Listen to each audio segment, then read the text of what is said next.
say aye. Huge enthusiastic response. To the contrary, no. I think the ayes sotto voce have it.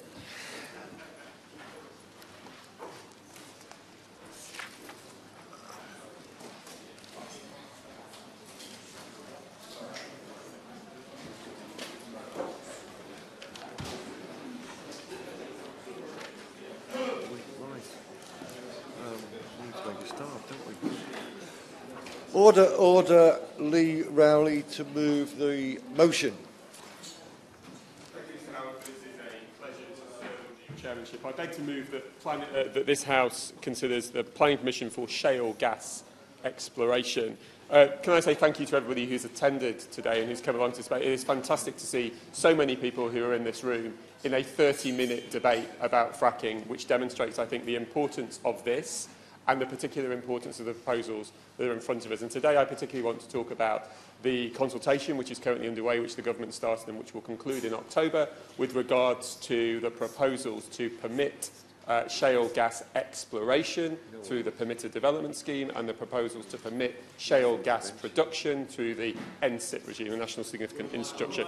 And if honourable members would just bear with me for 1 minute, I will do 1 to 2 minutes of introduction and I will be happy to take interventions. Can I just set out my stall immediately and say I stand here today to highlight my concerns on both of those proposals, an industry that is highly controversial as a form of energy extraction, which has a checkered history in the United Kingdom, which has not been proven at scale, and which has, in my part of the world, had the greatest amount of opposition to it that I have ever seen in 15 years' worth of experience in politics. I will give way to Sir Greg Knight. I'm obliged to him for giving way, and can I congratulate him on raising this debate. The government talks a lot about localism. Does he agree with me, if that means anything, it isn't just meaningless waffle? It should mean that decisions taken by local planning committees should be the final say on the subject of extracting shale gas. And those decisions should not be subject to being overturned by some faceless inspector who does not have to live with the consequences of his or her decision. Order. Order. Before the honourable gentleman continues, it is right and proper that the Minister has 15 minutes to respond. The honourable gentleman indicated he was willing to take interventions. I should warn him that there need to be a very limited number of interventions, otherwise he'll have no speech of his own left. Appreciate the Chair's guidance, and I will seek to conclude by 11:15 with any interventions which I have taken. Firstly, can I say thank you to the Minister, because the Minister has been incredibly kind to me in hearing my comments about this and has spent some time with me already to talk about this, and she is fully aware of my views both on fracking in general and on these proposals, and I don't think anything that I'm saying today is anything new. I know that there is a range of views in this room today about fracking, and that is a discussion for another time. I am on record as being hugely sceptical about the merits of fracking. I don't think it will achieve the objectives that it can, and I wish that we would move on to something else in terms of our energy policy. I won't take objections. And therefore, what I think we need to debate here today is the proposals around permitted development and NSIP. And whatever one's views on those, my concern is exactly as has just been outlined by the member for York Outer, my honourable friend for York Outer, that the proposals in front of us for permitted development and for NSIP do one main thing and one main thing only. They take people out of a process which is absolutely vital for people to be part of, so they have their opportunity to speak and their opportunity to highlight why things are appropriate or inappropriate for their local area, and why their environment will be so affected if these things go ahead. I will give way. I will do. Thank my friend for giving way. I've had 5 sites in my constituency, 2 of them that are currently, one being developed and the second one in front of the Planning Inspectorate. Would my honourable friend agree with me that where we're to go down the permitted development route, the concerns have been raised by residents around traffic planning at Roscoe Wood, which will probably kill that site as a suitable site, that would not be considered? and that the proposals that government have laid before us, quite frankly, are bonkers. My old friend has a way with words, and I think that they sum up the real concern, both within this House and without, about the proposals. Now, I understand the consultation is underway. I know the consultation is open, and I hope the Minister in the moment will highlight that she has an open mind on this, as the government does. But if I can just demonstrate for a moment, my experience in my constituency, I have had a planning application for exploration in Marsh Lane. It is the reason I have become interested in this, the reason I have soured massively on fracking as a whole. That application for simply to explore, which would be permitted under permitted development rights, would mean the imposition of heavy industrial equipment for 5 years, which is the equivalent of pouring two football fields worth of concrete into an area which has not been changed since the 1695 Enclosure Act, and putting a 60-metre drilling high rig up there. I will not give way for the moment. We're putting a 60-metre high drilling rig there for 6 to 9 months. But it isn't just the 60-metre high drilling rig. It is the industrial equipment which stays there for a period of 5 years just for the exploration. And that is, from my planning application, a 2-metre high perimeter fence, a 4-metre high combination of bunding and fencing, 2 to 3 cabinets of 3 metres in height, acoustic screening of 5 metres in height, 4 security cameras of 5.5 metres in height, 2.9-metre high power generator, 2 water tanks of 3 metres in height, 4.5-metre Cooney pressure control, a 4-metre blowout prevention and skid and choke manifold, 9-metre high lightings and a 10-metre high emergency vent. That is the wholesale industrialisation of a Derbyshire countryside for not a temporary period, and that is just exploration. I'll give away to my honourable friend. Would you agree that this is... On the island, we have grave problems as well, because we are one of the geologically most unstable parts of Northern Europe. But would you agree that this is very poor precedent for the government effectively to force through something which is locally unpopular in many areas, and this is a bad precedent to set because it could do so with many other things in future, including housing targets. So overall, as well as fracking, this is a poor democratic accountability on behalf of government. I would concur with my honourable friend's statements on that matter. I mean, that was the... I will give way in one moment. There's the point about permitted development. On the NSIP proposals for actual production of fracking, having read the consultation, I am unsure how this can be put into NSIP, even if it was a good idea. The consultation itself seems to confuse major shale gas production and shale gas production. I am not seeing a definition of what major versus minor is. And ultimately, the point about shale gas is it happens in many places. So either you are defining a single well pad as major, and you are sticking in individual well pads into the NSIP regime. I'll give way to Honourable Member for Thurston Melton and then the Honourable Member for Bolsover. I'm very grateful to give you way and congratulate him on bringing forward this very important debate.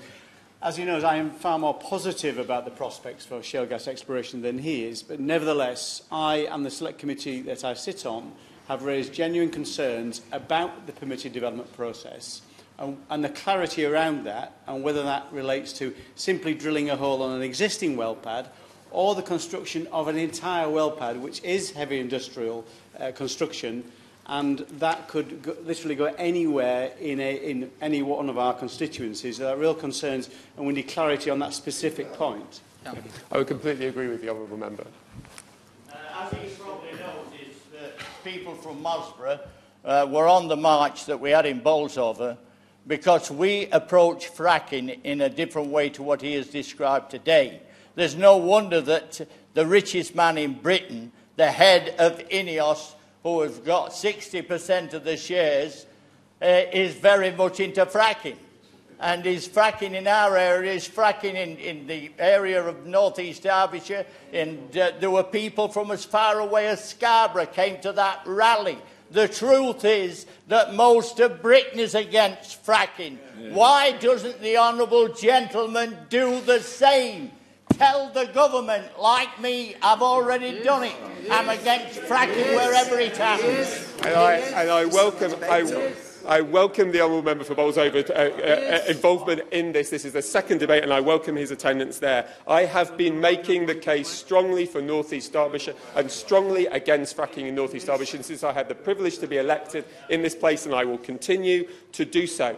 The honourable member for Bolsover is a former miner, and I have a huge amount of respect for him. I am the grandson of former miners who probably worked with him over the last decades when he was there. The reality is, if there is one thing that unifies us, as somebody who is on exactly the opposite part of the end of the political spectrum, it is fracking. We have seen our area. We are products of the soil and the toil and the mines which we have been proud to be part of. For generations, but we do not think that fracking is the right place to go. But if I just continue for a moment on the NSIP points, NSIP, as my understanding, the 2008 Planning Act put down a series of assessments about the criteria which large-scale infrastructure projects would fall into. And I was looking at those in preparing for the debates, and some of those examples are quite close to what we are talking about here, such as gas reservation projects and LNG reception facilities. All of those talk at volume of those kind of levels of infrastructure being needing to hold 4.5 million cubic metres of gas a day for them to go into that regime. An individual fracking well and an individual fracking pad would be less than 1/100th of the size of those to adhere to that criteria. And that is the fundamental problem. The NSIP regime was not designed for this, and we shouldn't be using it for this. I do give way to the honourable member for Rother Valley. The honourable member will have seen the recent report, the research that's been printed about the dangers of fracking where there is abandoned coal mine workings. Does he agree with me that there should be a moratorium until this has been sorted out properly?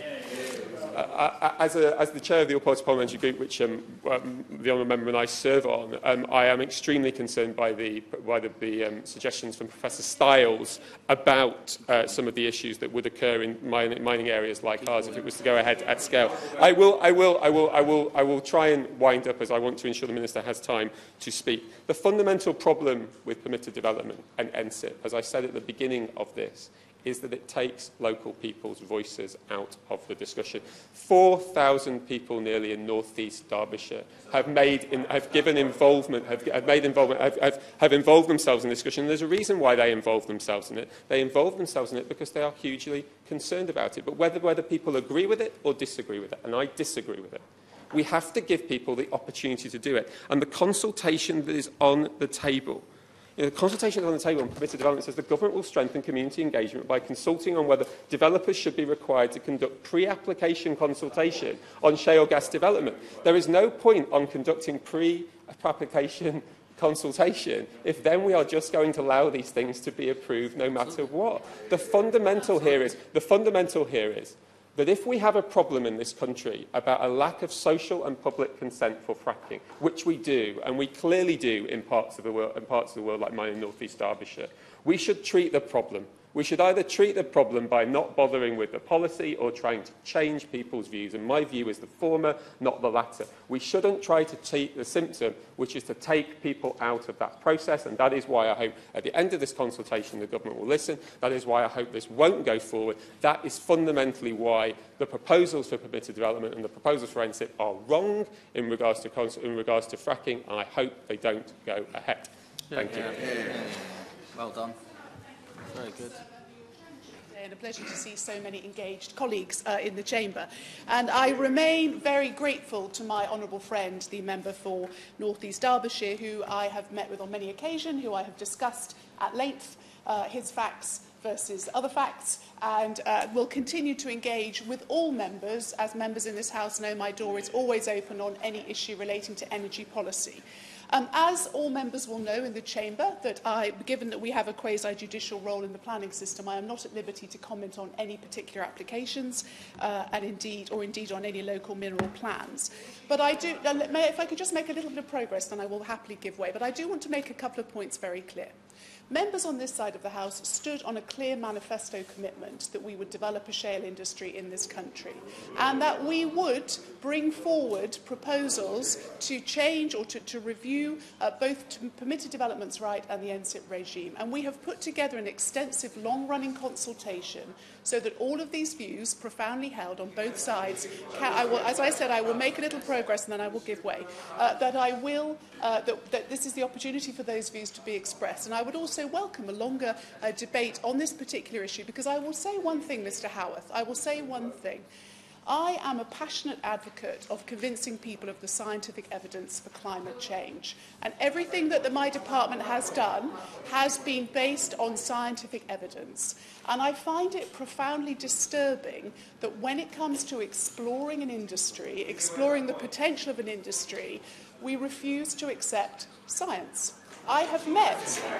I'm not giving way.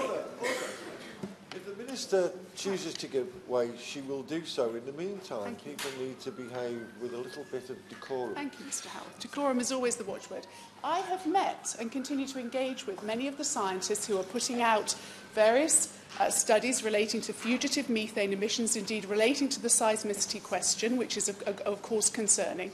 And what I find fundamentally is when you talk to those scientists, behind that is actually an aversion to using any form of fossil fuel. Indeed, the briefing that many members will have received today, which I have seen, says that fossil fuels should stay in the ground. Well, here is the truth, Mr. Howarth. The Honourable Lady says, indeed, when the Honourable Lady goes home and turns on her energy supply to cook her children's tea, she will probably turn on, well, she has a solar panel.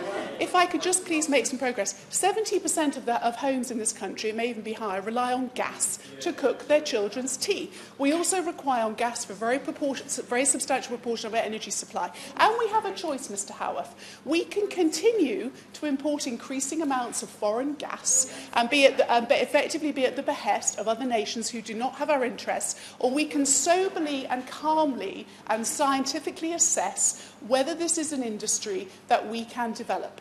And I would refer all members to go and talk to our superb Committee on Climate Change, who will tell you that in every single scenario for reaching our CO2 reduction targets, gas is in the mix. So I am happy to debate the safety and the responsibility of the industry in terms of doing this correctly. But I am not going to have energy policy set in this country by ideology based on a premise of 100% renewables now, which cannot be delivered at the right price. So if members will accept that, we will then know I'm not giving way. I'm going to respond to my honourable friend's points.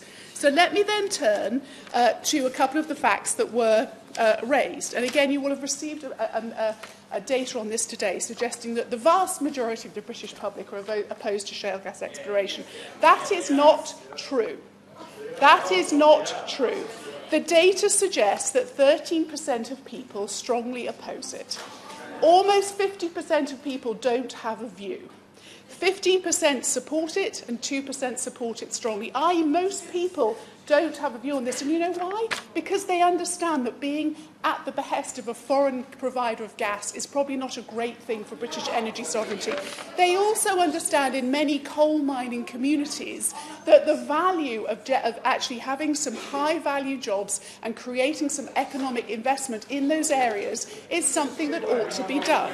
And that is why I would urge all members, I am not giving way. I think the Minister, certainly for the time being, has indicated she's not going to give way. And people standing up and asking her to when she has said she's not going to doesn't seem to make a lot of sense to me. Perhaps she will indicate at some point if she's willing to take interventions. Mr Howard, what I'd like to do is move to the substance of the debate today to respond to my honourable friend's points relating to the decision-making process.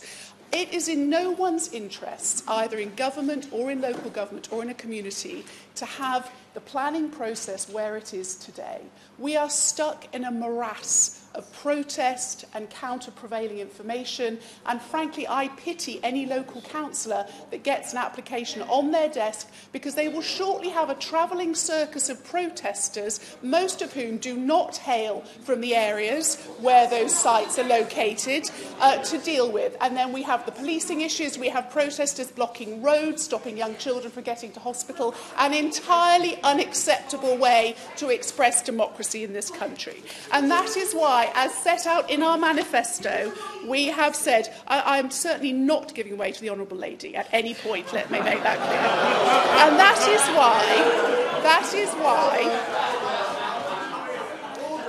is why, in addition to say, and I'm certainly not giving way to the Honourable Gentleman, and that is why we intend to bring forward this consultation to see what can be done with the planning process, as well as looking at these, moving these production rights into a national regime, as we have done with other complicated energy sources. We have considerably increased the level of support for local authorities and local decision makers. We have set up training, we have provided funding. I am shortly in the process, Mr Howarth, of appointing a shale gas commissioner, somebody who has deep and extensive constituency knowledge of this particular issue, who will be out there helping local residents to understand some of the challenges that are there. Again, to put the myth-buster in place, we are not overriding local decision-making. There are plenty of opportunities for decision-makers to express their views in the pre-consultation stage, as is done with other complicated and difficult energy policies in the country currently. But another myth I want to bust, Mr Howarth, and then I'll be happy to take some interventions. We talk about this as if we are not a country that prides itself on environmental regulation. We have the strongest environmental regulatory regime for offshore oil and gas production in the world, and I find it perverse, by the way, Mr Howarth, that political parties north of the border who promote with gusto offshore oil and gas and the regulatory controls, when it comes to applying exactly the same regulatory standards, indeed more rigorous regulatory standards onshore, suddenly turn a blind eye, and turn a blind eye to energy sovereignty and cheap sources of fuel that are entirely consistent with Britain's global low-carbon leadership. We will not have energy policy in this country set by politics and ideology. We will deliver cheap energy, low-carbon energy, and we will deliver energy that is consistent with energy sovereignty going forward. I will happily take an intervention from the Honourable Gentleman. Can I just say I disagree with so far. The reality is that I put on the table some clear views about planning, and we have spent the first 8 minutes of this speech not talking about planning. The reality is people need to be heard. People are not being heard with this speech. Well, I'm sorry, I did start by saying to the Honourable Gentleman, I cannot comment on individual planning applications, and the purpose of the consultation is to get as many views as possible, particularly from those who are engaged in the planning process, about what these rights should actually look like. So the floor is open for his views, and all the things that he has said today will, of course, be taken and fed into the consultations. I will give way. Thank you very much. In the consultation on the National Planning Policy Framework, then a vast majority of respondents were opposed to fracking as the government's own response set out. Yet you are going ahead regardless of those responses. So how can anyone have faith in any consultation process that this government launches on fracking? Well, the Honourable Lady. The Minister resumes. When you say, I'm going ahead with, I'm not, it's the Minister who is. A master of restraint, as always, Mr Howarth. Look, the Honourable Lady, I know, has been in politics a while now. She will know, as we all do, the click and paste nature of so many of these responses to consultations. Well, she shakes her head, but she should check the number of responses she will get. The challenge here, as I've set out, given the public polling data, is that the vast majority of people don't have a particular view on this. Many people understand, particularly after the beast from the east and the Salisbury poisoning, that actually being reliant on foreign energy sources is not a great place for us to be. And if the Honourable Lady shares, as I do, faith in the Committee on Climate Change and their view that gas is an important part of our low-carbon future, she will know that many of those responses come from organisations profoundly opposed to ever burning a molecule of fossil fuel. And that is not a sensible place for our energy policy to be. I will give way. I represent Barnsley East. With its history of coal mining, it once powered a nation. But the people I represent do not think that fracking is an alternative for a meaningful industrial strategy. Why should my constituents be asked to take a huge leap of faith on behalf of fracking companies? Well, the Honourable Lady, I'm sure she does engage extensively with her constituents. I spend a lot of time talking to the communities and also the representatives of former coal mining communities who are, in many cases, convinced that this could bring high-value jobs and economic development safely to parts of the country that, frankly, have been left behind by successive governments. I'll give way to my honourable friend. I just wanted to expand on the comments from the Honourable Gentleman for Rother Valley. My constituency is an area that can be fracked, and it has a rich history of mining, especially down in the village of Allerton Bywater. But what is true is that because the history of mining is so long, there are many unmapped mine shafts and mine workings in that area. And a great concern of a great many of my constituents is that with the injection of water and what's going on, that there is a real possibility of geological movement and sinkholes. This is about a planning issue we're talking about today, and I think it's absolutely vital that the Minister just hears on behalf of my constituents that the individual situations in each community vary hugely, and where there are former mine workings, there are real concerns about the geological impact of so many unmapped mine shafts. Well, the Honourable Gentleman is absolutely right to point out the complexity of the geology, and he's absolutely right that that local geological knowledge and seismic management and measurement is and will remain a vital part of any exploration or production site. But he will also be aware that many of his constituents will have been told that there are massive seismic risks from any form of shale gas exploration. In fact, our environmental standards are so tight that if there is a seismic tremor less than that brought around by the roller coaster on Blackpool seafront, that well process, well, he says, come on, it happens to be true, then that well will have to be paused, because I go back to the fact that we have the toughest environmental standards for oil and gas extraction in the world. They are standards that other countries are coming to us and saying, could we use those? Because we also recognise the opportunity from shale gas extraction. And I think anyone in this room who believes that the UK, with its proud history of environmental regulation, would want to do anything with our green and pleasant lands to endanger them, I frankly think needs to go away and have a nice cold drink. I'll give way to my honourable friend. As I said, I've been working on this for 8 years, and the Honourable Lady is absolutely right to highlight some of the progress that has been made, such as the traffic light system. What I would urge you to do is to listen to the concerns of members around permitted development and around the planning changes, and for the government to work with us in a constructive way in order to address those concerns, as it has done in the past. And I again thank my honourable friend for his very measured approach. This is somebody who is looking at these developments in his constituency and working very closely with his local communities. He's absolutely right, which is why we have launched an extensive, extended consultation to ensure that we hear from as many people as possible. I will give way to my honourable friend. Minister, quite clearly when it comes to safety, we need to be assured from yourself and from your own department what steps the Minister will put in place and what criteria will be in place to ensure that safety is paramount. In other words, whenever you're doing your shale gas investigation or your mining on what were other former mining areas, safety has to be paramount. Can the Minister get that assurance? Well, the Honourable Gentleman's quite right, and that is why our environmental regulatory regime is already the best in the world, and why colleagues will see in various right rounds that we are bringing together those regulators to form one virtual regulator, so there can be no doubt about what regulatory matters apply to which particular opportunities. I will give way. I'll come round. I'm grateful to my right honourable friend. Would she accept that I accept the tight regulation on the below-the-ground issues, but it is the above-the-ground issues where planning permission is required for non-conventional drilling currently. That will not happen if there is permitted development, and the ability of local authorities to regulate, for instance, lorry movements will be taken away. There is huge concern about that, and I would invite the Minister to look again at these proposals because I do not believe there is a parliamentary majority for them. Well, I will always accept my Right Honourable's advice on these points, but I will give way shortly. I will also want to assure him that these challenges around wastewater, around traffic movements, are what is driving a level of innovation investment in the industry working with the National Physical Laboratory to create innovation to reduce all of these challenges, and by the way, create something that we can export to other countries who are desperate to improve. I promise to give way to the honourable gentleman.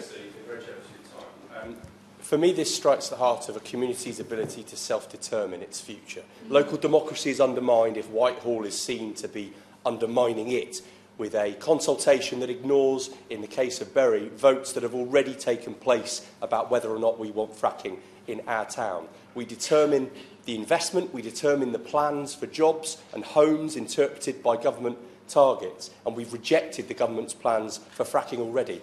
Will you take seriously the voice of the people on this issue? Well, that is, and frankly, the level of decentralisation of decision-making that has happened under this government, I think, is unprecedented. The honourable gentleman referred to homes, referred to business involvement. All of these issues are being devolved. But the challenge remains this. The challenge remains this.